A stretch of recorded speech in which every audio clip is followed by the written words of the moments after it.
to 20 yards. Throw some, buddy.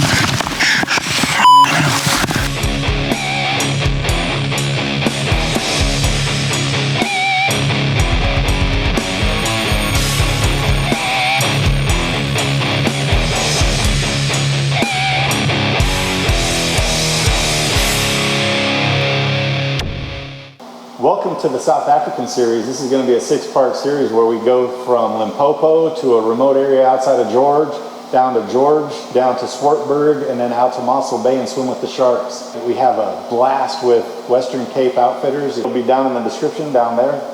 Scroll down. In 2022, got an opportunity to go to Africa for 12 days on a guided hunt with Western Cape Outfitters. Nothing but great things to say about Western Cape. Our original flight had been canceled, so we ended up having to book a separate flight off another carrier home for the next 15 and a half hours. When we got there, we ended up figuring out that they lost my bows.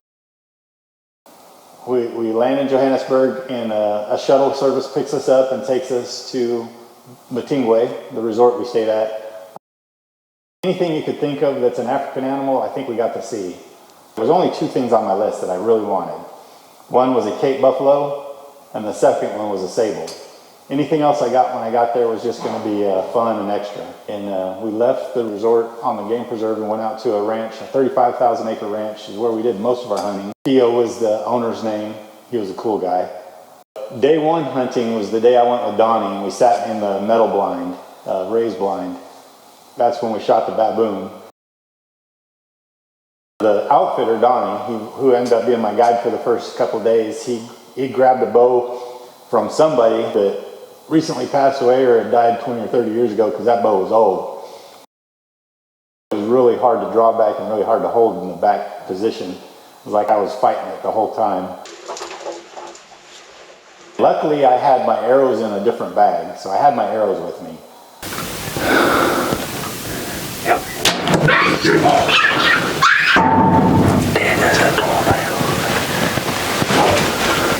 It ran right behind those trees right there.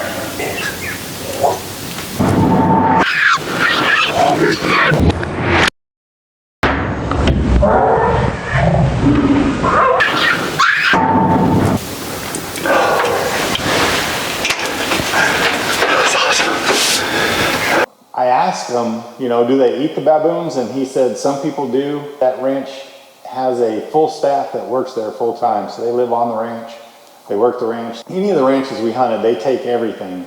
What Donnie would do is if the ranch didn't take the meat, he would take it into town and he would donate it to some of the underprivileged churches and stuff. Everything gets used off an animal in Africa. The skin gets used, the bone gets used, the marrow gets used.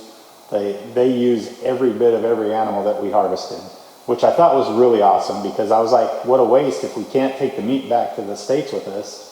I really don't like shooting an animal just to say I shot an animal. But in Africa, you can't bring the meat back. It's against the law. So shooting a baboon over there is like shooting a coyote over here. They're very territorial, and they're very predatory, and they're very harmful to the game. And if you let them overrun it, they'll destroy an area and nothing else can survive there. So they have to keep the population under control. While we were hunting the first day, somebody else found a bow and they brought it out to me. And so I thought that was really awesome. Good news is it was modern technology and it was not a bad bow at all. Bad news is it just didn't fit me right.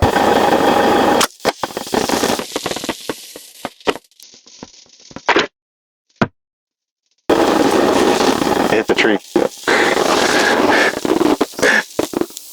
I had a perfect shot. I hit the tree. Oh my God. Day 2, we decided to do some spot and stock. We ended up trying to stock on some blessed buck, because that was the ranch that was overloaded with blessed buck. Got out there and we could not get close to them. They were in the flat area, nothing to hide behind to sneak up on them. So we ended up just driving up and trying to get as close as we could. We finally got where we could shoot one, and we stopped, and the camera moves where it's not aimed at the blessed buck. He's wagging his tail. Oh, he just laid down. I got him. Did he lay down? He laid down. He's he's right there at the grass pile. I got him. So we got close enough where we could see it with the binoculars. Ended up being a great shot. We were watching him and we said, well, let's give him some time to expire. And while we were doing that, we looked over at the cattle herd and we saw a bunch of warthogs over by the cattle.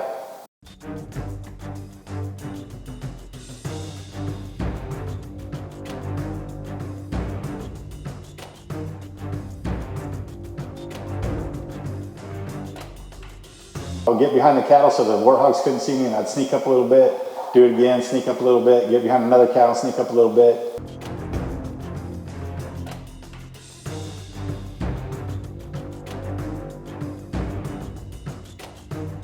And I got to about 30 yards and I was getting ready to, I was feeling comfortable that I could shoot at 30 yards, and poof, off to my left, another warthog pops out of a hole. That's why they hate them over there.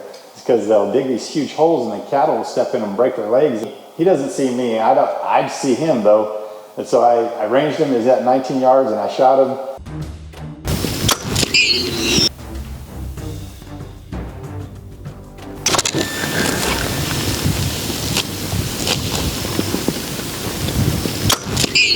And that was like the coolest spot and stock I had done in my life up to that point.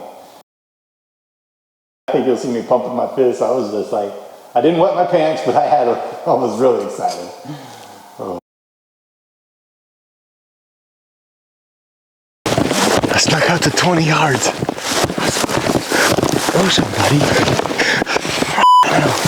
Because I was watching the ones behind. I was sneaking up on them and then this guy popped up. He scared the crap out of me.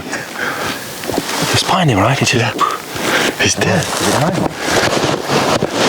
So day 2 was really awesome because I got to hunt the warthog and I got to take down a really beautiful blessed buck. Day 3 was a test of patience. How long can you sit in a little box and be bored? That's when I got to sit with Mortius. Mortius was my guide for day 3, and he's my age, had a lot of similar interests. We ended up becoming good friends. We sat for 11 and a half hours trying to get a kudu. They had a couple huge kudus on their ranch. It was just the mom and the son left, and there was a couple of guys who came in from town that were just workers, and they would come in and work. Yeah, the hunting industry helps a lot of ranchers like that because the industry there, you're either a rancher in that area or a farmer or a worker. We're sitting in actually a homemade blind that was made out of green tarp and sticks.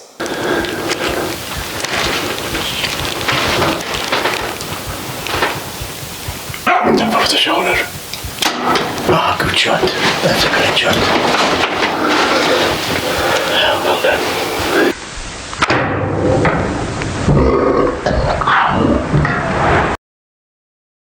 This really, really old warthog came walking up to the feed area. They were like, yeah, we need to get him out of there. He's not going to make it much longer anyway, so I got to harvest him.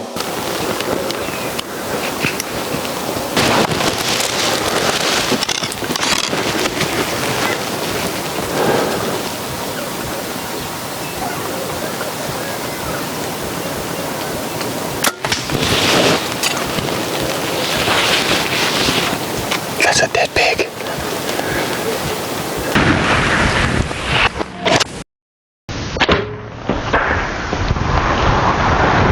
That's a big tusk. The other side's broken. Yeah, that's excellent. That's a very special one. Oh yeah. You can be proud of that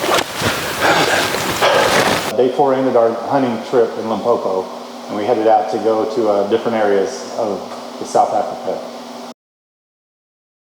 There was a group of 12 of us.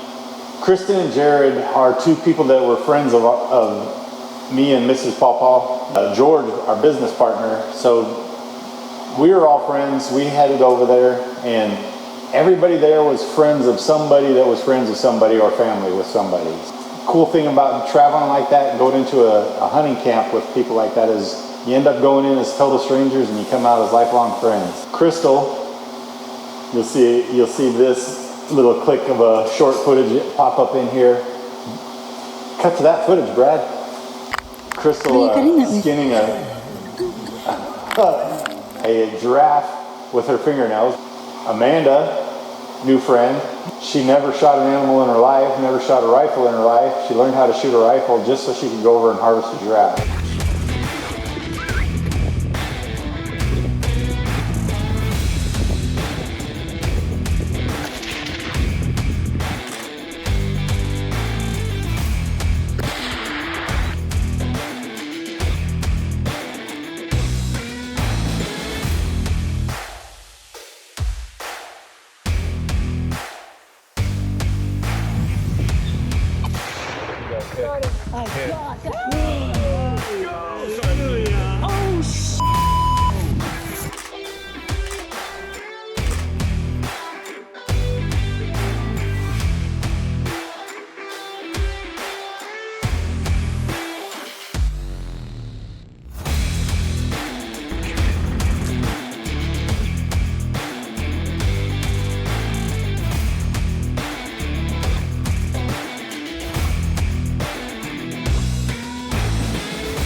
At the resort we were staying at, Kurt, the guy there, spent hours on the phone with customs and with the airport and with the airlines trying to find my bow. And I was to the point where I was like, Donnie, I don't even need to go hunt this Cape Buffalo because I'm not going to shoot it with this borrowed bow. And I found out the day that we were getting ready to leave that I couldn't take the bow with me anyway because it couldn't, you know, the guy that wanted it back. I'm getting ready to go and I'm thinking that I'm just gonna miss out on shooting this Cape Buffalo. The airlines called Kurt and my bow showed up at the airport right as we did. Walked up, checked my bow in from customs, and then checked it in to go to the next location. That was awesome. The next episode that we're gonna see is 2 days we spent in the mountains with a Cape Buffalo named Apple. Stay tuned for more shenanigans with Pawpaw.